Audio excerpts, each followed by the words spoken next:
Good morning, everyone. I want to thank everybody for being here today for this important announcement on human trafficking. I'm going to be the emceeing the announcement here today. And with that, I'll turn it over to the Premier of Alberta, Premier Kenney. Thanks very much, Doug. And this is an exciting day, another step forward in Alberta's fight against the modern slavery of human trafficking. One of the most detailed parts of our government's election platform was our action plan to combat human trafficking. Human trafficking is a terrible crime, a scourge that violates human dignity, that victimizes the vulnerable, that is a modern form of slavery. Usually when we think about human trafficking, we conjure in our minds this happening in distant countries where people are trafficked into slavery, particularly sexual slavery and exploitation. But we too infrequently recognize that there is human trafficking in our own country, in our province, in our own communities, and in many of our own neighborhoods. So much of this happens beneath the surface.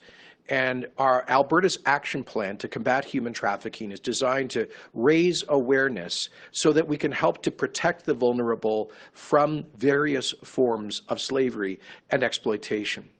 That's why we set out our 9-point action plan in the platform, which is now the policy of the government of Alberta, including adopting the 2002 protocol to prevent, suppress, and punish trafficking in persons, the so-called Palermo Protocol. So we are adopting the official internationally recognized definition of human trafficking. We also committed to increasing efforts to educate the public, particularly vulnerable groups, about the reality of human trafficking and report tips to the new National Human Trafficking Hotline, and then to ensure appropriate training for judges, prosecutors, and first responders, including police officers and nurses and doctors. We've also committed to ensuring that the Ministry of Labour provides information to temporary foreign workers in Alberta about their rights under Canadian law. And because too often there has been an intersection between that program and forms of human trafficking.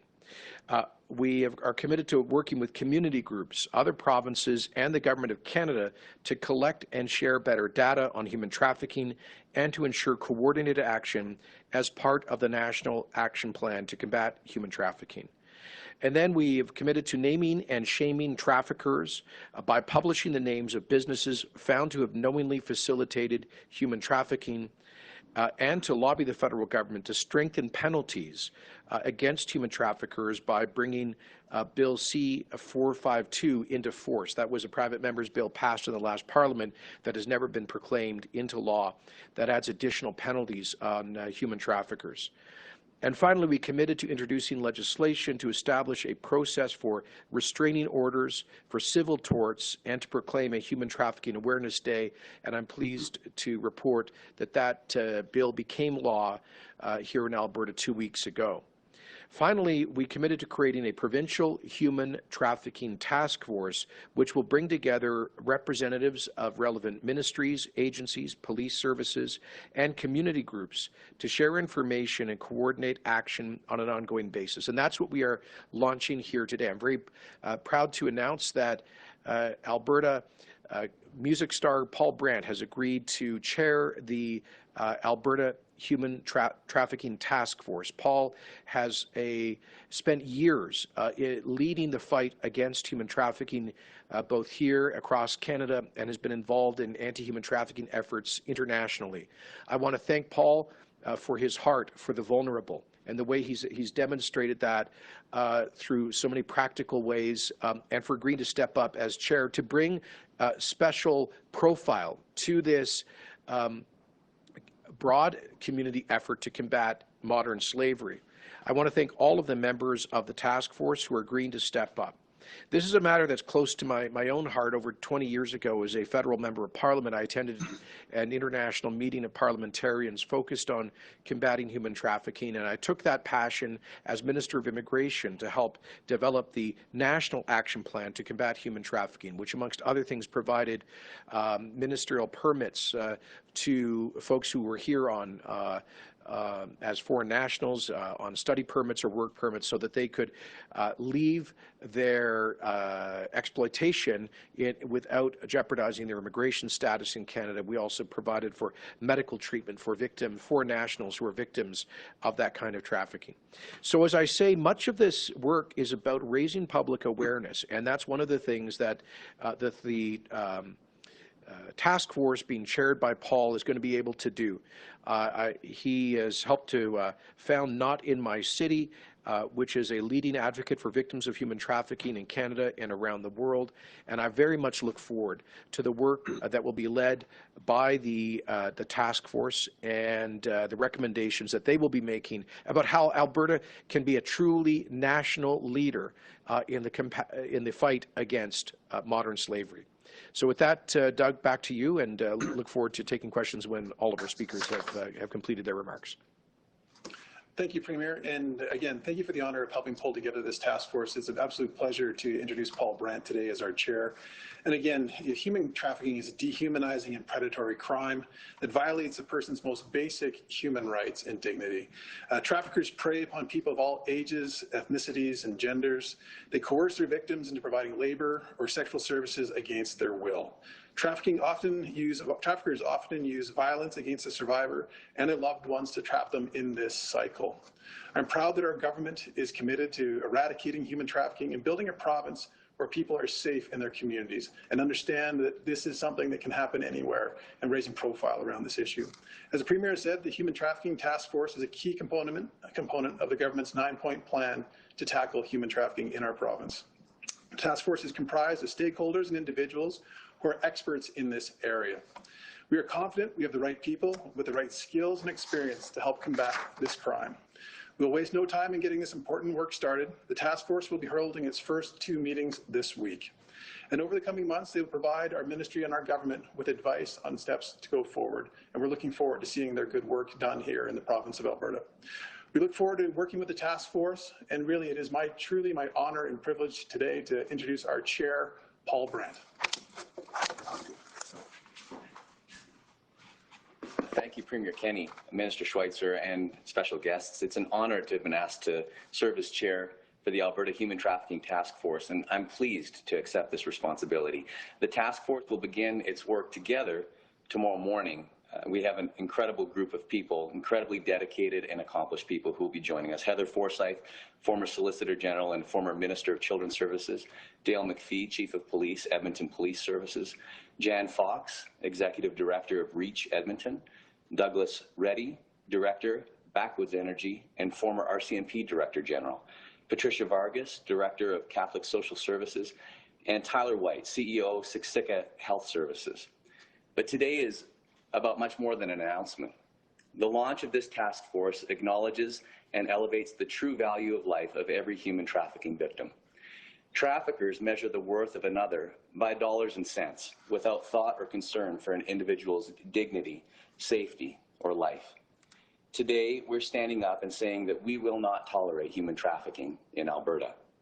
We're making a commitment to protect those who have fallen victim or are vulnerable to these crimes. And over the years, I've traveled all over the world, and through my work with humanitarian organizations and groups, I've seen the devastating and horrific effects of human trafficking. I've learned that one way to create a positive outcome for a vulnerable person is to meet that person where they are, publicly acknowledge the person's worth, and commit to a unified, cooperative plan to not allow others to continue to victimize them. It can be as simple as not being a bystander when another person is being hurt. Imagine having your life, livelihood, and sense of worth stolen from you day after day in order for someone else to earn a profit. Human trafficking is an issue without borders, with perpetrators secretly victimizing the lives of others for profits which their victims never see. While this is very hard to imagine, it's even more inconceivable that this happens here in Alberta, but it does. Whether it's taking a stand against sex trafficking or labor trafficking, I believe a cooperative effort is required by law enforcement, government, private sector, and communities to call this out for what it is, and for us to collectively agree to a higher standard of accountability for the safety and protection of human rights in our province.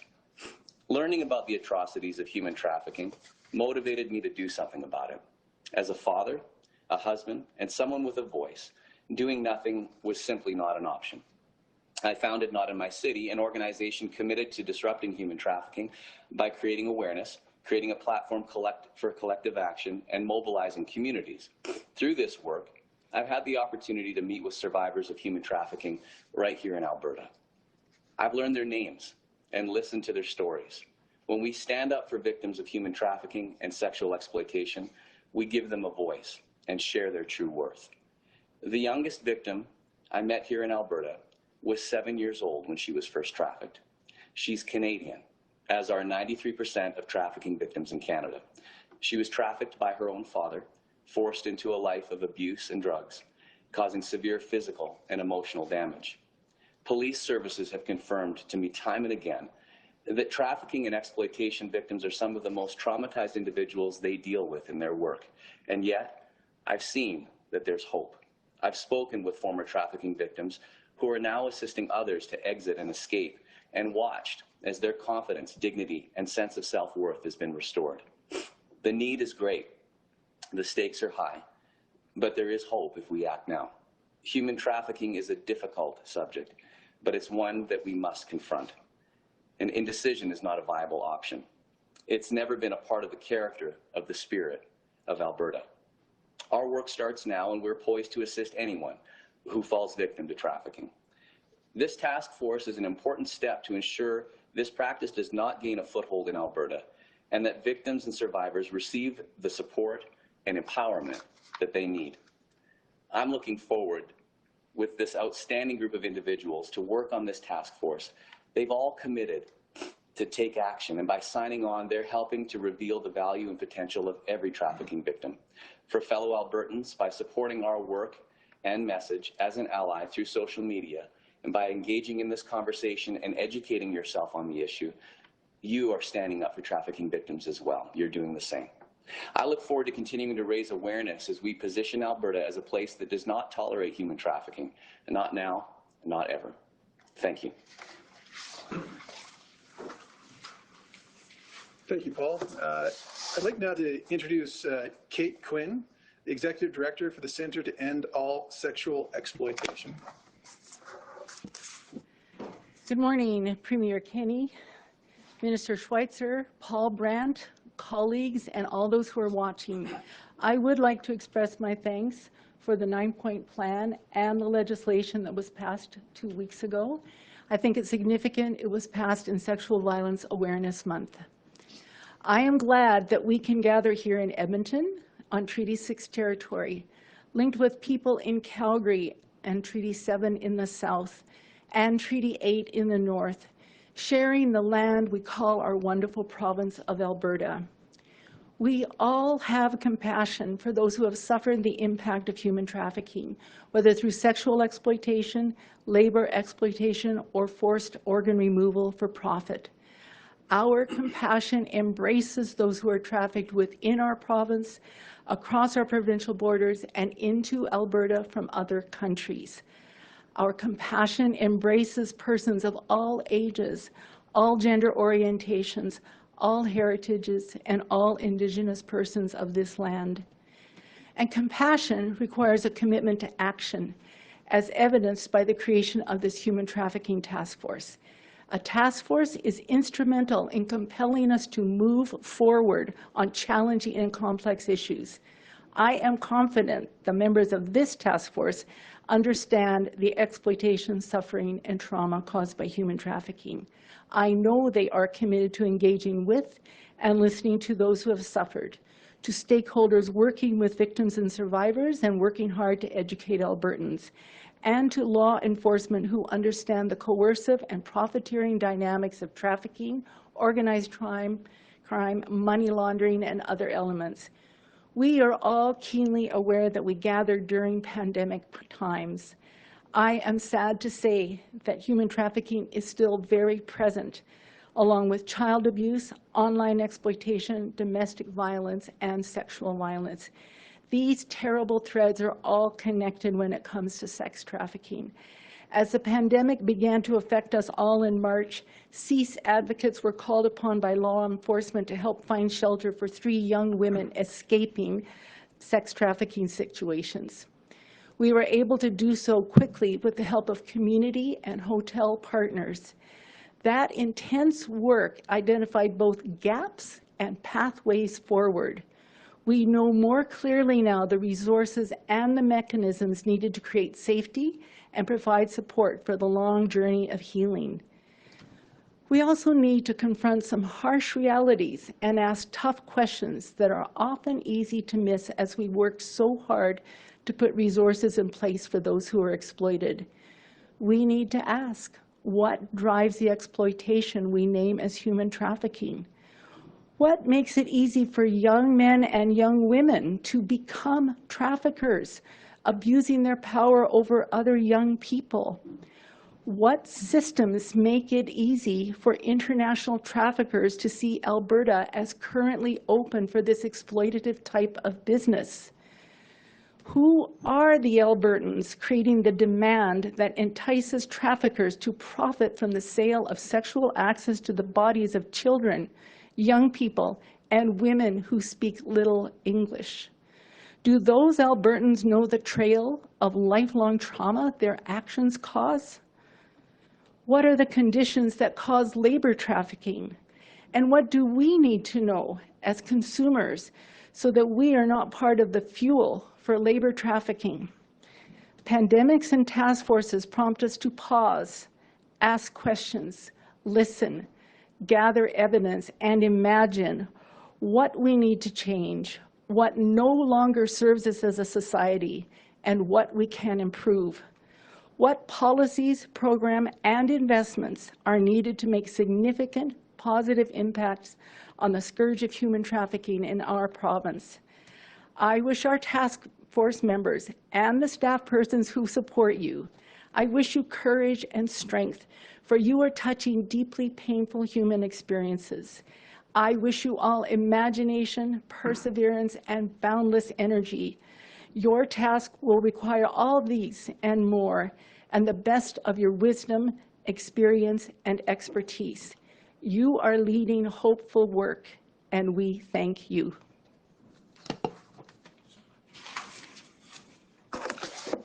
Thank you for those powerful words. That concludes our formal announcement here today. And with that, we'll turn it over to the Premier's press secretary, who will facilitate media questions. Thank you, Minister. Before we get started, I'd like to ask the media on the line to please indicate who you are directing your question to, as we have people in both Edmonton and Calgary. Operator, can you put through the first caller, please? Thank you. Yes, the first question is from Chris Marco of the Calgary Herald. Please go ahead. This is a question for the Premier. Premier, I'm wondering about your reaction to the statement by former Vice President Joe Biden on Monday that he would revoke any presidential permit for the Keystone XL. And does this change the risk profile facing the project and Alberta's investment in the project? Before I answer that, just let me thank Kate and Paul for their service on this task force and their participation in the news conference today. And not to be surprised if there will be some off-topic questions. That's pretty normal. So, Chris, obviously we were disappointed with the statement by Mr. Biden's campaign yesterday, noting that he went through the Democrat primaries without taking that position. And we hope to be able to work with his campaign and whoever the elected administration is to ensure North American energy independence, economic growth, and job creation. Right now, there are thousands of good blue-collar union members putting the Keystone XL pipe in the ground, both in Canada and the United States, a project that is supported consistently by the majority of Americans in opinion polling, and which is supported by all of the governors and all of the state legislatures along the KXL route through the U.S. It is supported by the building trades union, by the construction unions, by the steel workers, and by other major U.S. unions. I think as we hopefully begin to emerge from this pandemic, the public, both in the United States and Canada, will be increasingly focused on jobs and the economy, and that is why this project needs to proceed. The recent attack on the North American energy industry by the OPEC dictatorships was an effort to undermine North American energy independence, which is important both to our livelihoods, but also to our national security. North America today is energy independent. Keystone XL is a guarantee that it will be in the future. If we don't get that pipeline built, the United States refineries along the Gulf Coast will once again have to be dependent on OPEC oil imports, for heavy oil in particular, from dictatorships like Venezuela. So that's why most Americans understand that the vital economic and national strategic interests of the United States are served by increasing by over 800,000 barrels a day the access to Canadian heavy crude. And so we will continue to work with partners and folks in American leadership on the project. Chris, it was very important for us to make the investment this spring to begin construction to create facts on the ground. I am hopeful that whoever the President of the United States is in February of next year will see substantial progress in the project. Already the border crossing segment between Saskatchewan and Manitoba have been constructed. And here's the point, Chris. If we have not stepped up to de-risk the project, it would not have proceeded this year.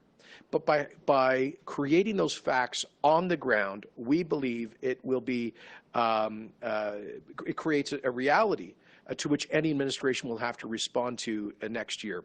And so, as I say, we'll be working with unions and leaders in Congress, governors, and whoever the administration is after the November elections to ensure that Canada and the United States are partners in growth and partners in North American energy independence. Operator, can you please put through the next caller? Yes, thank you. Tom Vernon, Global News, Edmonton. Hi, Premier. Thanks for taking my question. This is on another topic as well. It's on the Sturgeon refinery. It is now producing, looks like, bitumen. What will that mean for the deal with the Alberta government, and are you confident that this will begin to pay dividends for Albertans? Well, as you know, the Sturgeon refinery has had a number of delays and cost overruns, which we are monitoring closely. There was an Auditor General's report on it about a year ago, which highlighted a number of the deficiencies. I know that the management has been trying to overcome those challenges, that there have been some modest successes, but we do have a working group within the Alberta government involving the Department of Energy and the Alberta Petroleum Marketing Corporation that is working with the operator and with the partner Canadian Natural Resources Limited to assess the financial and operational status of the upgrader and its prospects for the future. And so I would just say stay tuned, but you know, obviously we are concerned about the cost overruns and the delays. We are always hopeful that that this will get turned around and they will get to full commissioning and production capacity. Operator, can you please put through the next caller? Thank you. Rick Bell, Calgary Sun. Good day. I have a quick question about COVID-19. Premier, what does the province have to see before Calgary gets the final approval for the full stage 1 reopening? So what is it you have to see? When will businesses find out? Because if businesses have to ramp up, they obviously need a little bit of lead time before next Monday. Agreed. And what is your response to Calgarians who were upset at the decision that was made last week? Sure. Just taking a note of the three questions there, Rick. So first of all, the Emergency Management Cabinet Committee will be meeting with Dr. Hinshaw this coming Friday morning to make a final decision about the next stages in relaunch for Calgary and Brooks.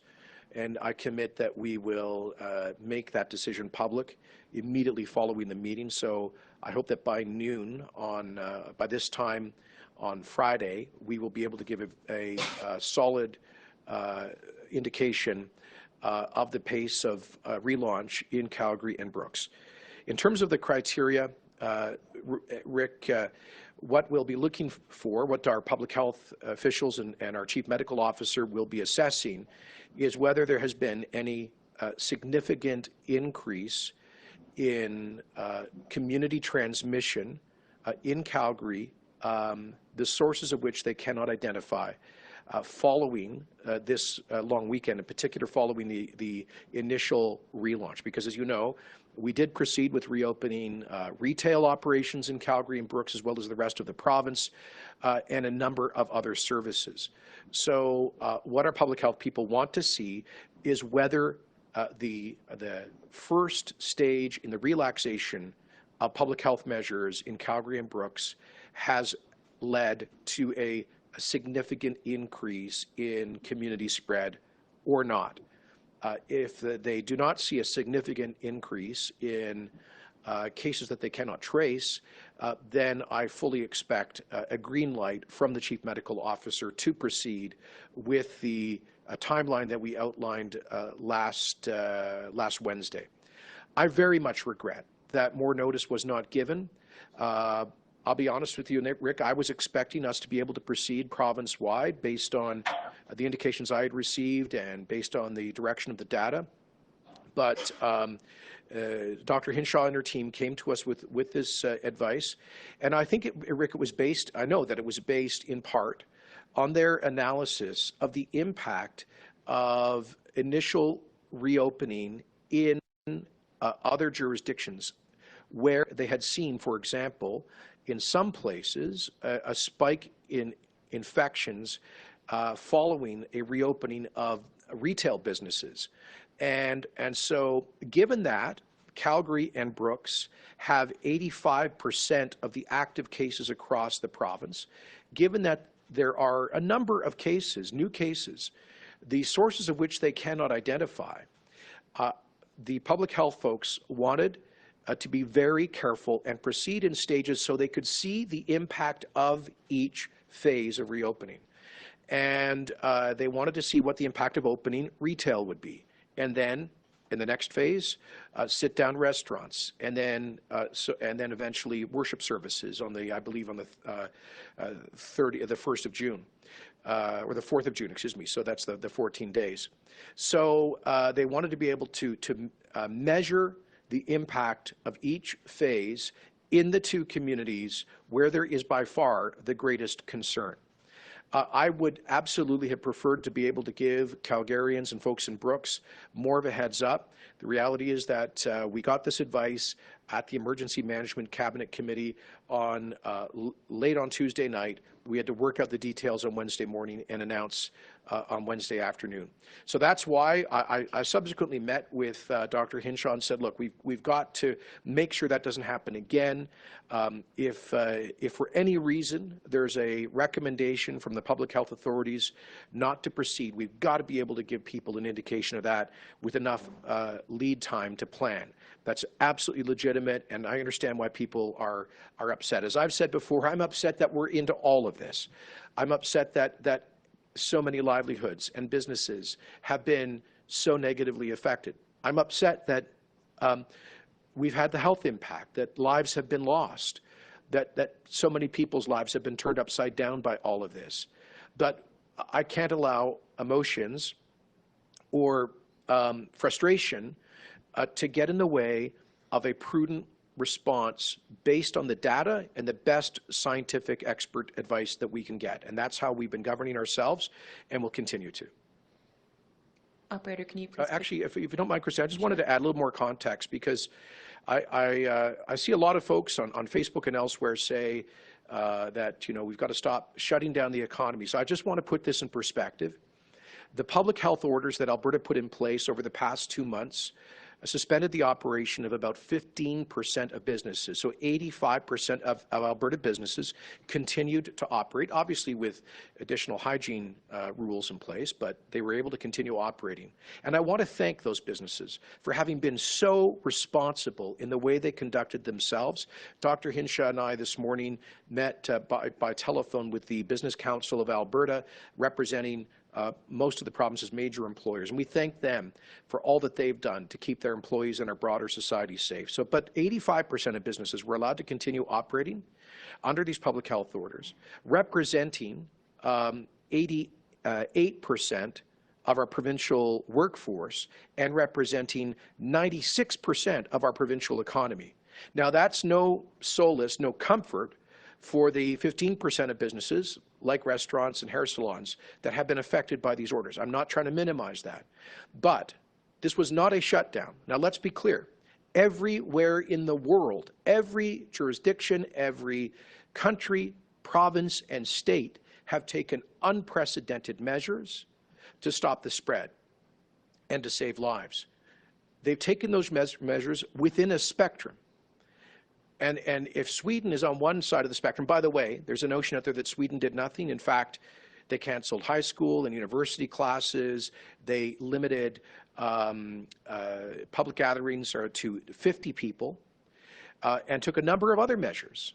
So Sweden has not taken a laissez-faire approach. They took extraordinary measures.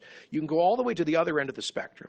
Italy, India, the United Kingdom, and a number of other places, a number of U.S. states, where they, in many of those countries, many of those jurisdictions, shut down every single business except core essential services, and they put everybody on a stay-home quarantine order, which we have not had in Alberta, and they didn't permit any gatherings, not even more than 2 people or more in many places, including Quebec.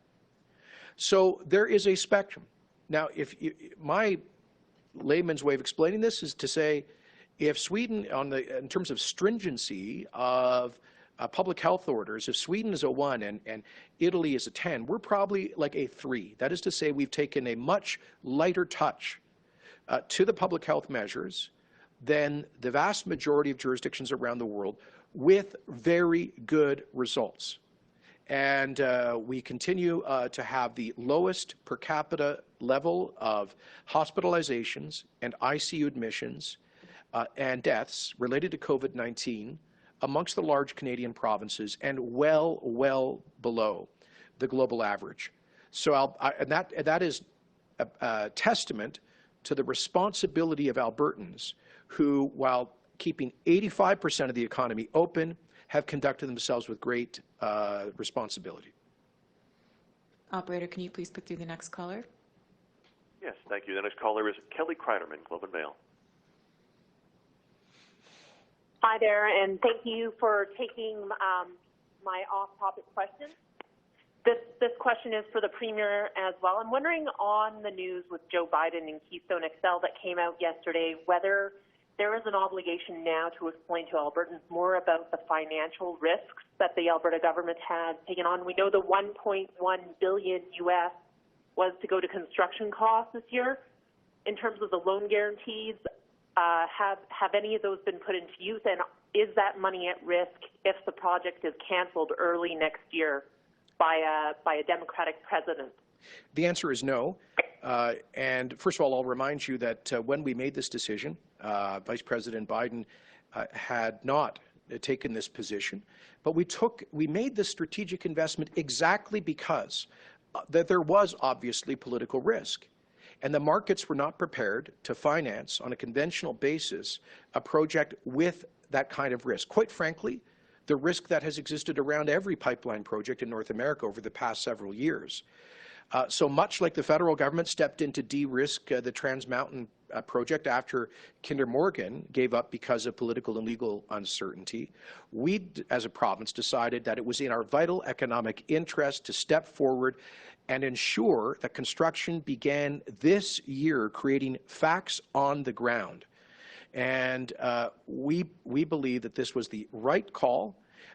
Thousands of jobs have been created, including amongst blue-collar union members in the United States. And I think they're going to have something to say about this. I know the governors of Montana, Nebraska, South Dakota, Oklahoma are going to have something to say about this. And I believe the majority of American voters will ask that whoever the president is focuses on jobs, growth, and the economy, as well as energy independence following the pandemic. So I believe it was the right call to make. In terms of the loan guarantees, Kelly, those do not get triggered until the 2021 construction season. So those are there to backstop construction next year, following the U.S. election, following the inauguration of the U.S. president in late January. So those $6 billion in loan guarantees are not at risk, and we and the operator, TC Energy, will be able to make an assessment of the state of play in late January of next year. Okay, we have time for 3 more. Operator, can you please put through the next caller? Yes, the next caller is Lauren Gardner, Politico. Please go ahead. Hi, this question is for Premier Kenney. So with respect to the equity stake, if Joe Biden is elected president and he follows through on revoking the permit, will Alberta be able to recoup any of that money from the equity stake? And if the permits were to be revoked, would you consider filing a complaint under NAFTA or through the WTO or some other trade body? Yes and yes. We have done an extensive legal analysis on those questions. The government of Alberta would do everything within our power to defend our vital economic interests, including our investment, and I'm certain that TC Energy would as well. Let me just say this. We want to work with Vice President Biden's campaign, and should there be a new administration, with that administration in the transition period, to present the facts that have been created on the ground. I can not imagine that a U.S. president 8 months from now, 9 months from now, would require that thousands of miles of pipe be pulled out of the ground by the union workers who are now employed creating that project. So we are creating facts on the ground. But if that were to happen, obviously we would use every legal means at our disposal to protect our fiscal and economic interests. I would have to assume that any U.S. administration values the Canada-U.S. trade relationship so much that they would be sensitive to costs of that nature. But at this point, our focus is on continuing to demonstrate the widespread support that exists in the U.S. For this project that represents jobs, growth, and energy independence. Operator, can you please put through the next caller? Dan Grummett, CTV News. Hi, thanks for taking my question, Mr. Premier. It's about the talks with the NHL. Last week, BC's Premier John Horgan said that Vancouver being a hub city would be, in his opinion, barely a blip for the local economy. So my question for you is just where are things at with Edmonton? Has there been a formal proposal? And what do you see as being the tangible benefits for Edmonton and Alberta if we do play a role in resuming the NHL season? Well, first of all, we continue to work very closely with the Edmonton Oilers franchise on refining Alberta's proposal. We're very keen on attracting the NHL playoffs for the summer shortened season here. And I think we've got a tremendous pitch to make. First of all, in terms of the Alberta being a star performer in North America on the public health response to the pandemic, particularly here in Edmonton, where the number of active cases, I think we're down to 50 active cases in this population of in Greater Edmonton of 1.2 million people. And if I'm not, I think a handful of people in hospital with hundreds of acute care beds that have been set aside for COVID patients, together with the highest per capita testing in North America, if not the world. I think we are the safest place they could find in the continent to come and in a very thoughtful and careful way finish off the season with the playoffs. We've got one of the best facilities, I would say the best facility, with the brand new Rogers Place Arena. It is attached to a brand new hotel. All of the services are right there, can be safely integrated in a protected zone that would keep the players and staff insulated. And so we've got a very, very strong pitch, I think, to make. And I look forward to speaking again with Commissioner Bettman, hopefully later this week, about all of that. So really, I mean, but at the end of the day, you know, the beating heart of hockey and the NHL is the Canadian prairies. Can't imagine a better place to come to than the home of the Edmonton Oilers, than this province that has done so much for the sport of hockey and for the NHL for decades. It just makes so much sense. And so we'll be making a significant pitch. And I think it'd be great for Alberta if we can do this safely, working with the NHL to make sure that all the safety protocols are met. It would be great for this province. You know, we're going to need to kickstart our tourism industry as we come out of the pandemic. And I can't imagine a better way than tens of millions of people seeing the NHL playoffs coming out of Edmonton, Alberta. Operator, can you please put through the last caller? Audrey Neville, Radio-Canada. Hi, the question is for Premier Kenney. Ma question est en français, Monsieur Kenney. Premièrement, quelle est votre réaction aux déclarations de Monsieur Biden sur Keystone XL? Et deuxièmement, est-ce que vous trouvez que le fait qu'il n'en avait pas parlé pendant les primaires démocrates, c'est hypocrite de sa part? La deuxième question était, est-ce que vous pouvez répéter la deuxième question, s'il vous plaît? Oui. Trouvez-vous que le fait que M. Biden n'ait pas parlé de sa position sur Keystone XL pendant les primaires démocrates, c'est hypocrite de sa part? Non, je dirais pas, je n'utiliserai pas ce mot-là, mais évidemment, nous sommes déçus avec la décision qui a été annoncée par la campagne de M. Biden hier, parce que pendant toutes les primaires, il n'a pas pris un tel engagement. Alors, nous espérons que nous pouvons travailler avec sa campagne et s'il est élu avec l'administration prochaine pour expliquer l'importance de ce projet, de cet oléoduc pour les emplois et la croissance économique aux États-Unis. Parce qu'aujourd'hui, à cause de l'investissement de l'Alberta, il y a milliers d'emplois, des gens de col bleu, les membres des syndicats aux États-Unis, qui sont typiquement les supporters du Parti démocrate, qui travaillent dans les boulots sur ce projet actuellement. Un projet qui est appuyé par une majorité des électeurs américains, par tous les gouverneurs et les États sur la route de l'oléoduc Keystone XL. Et deuxièmement, on va expliquer à M. Biden et son équipe que nous vivons une attaque contre l'indépendance de l'énergie en Amérique du Nord par les dictateurs de l'OPEC. C'est une des raisons pour lesquelles il faut renforcer les liens de l'énergie entre le Canada et les États-Unis avec un projet comme l'oléoduc Keystone XL. Alors, on va travailler de près avec sa campagne et avec n'importe quelle administration.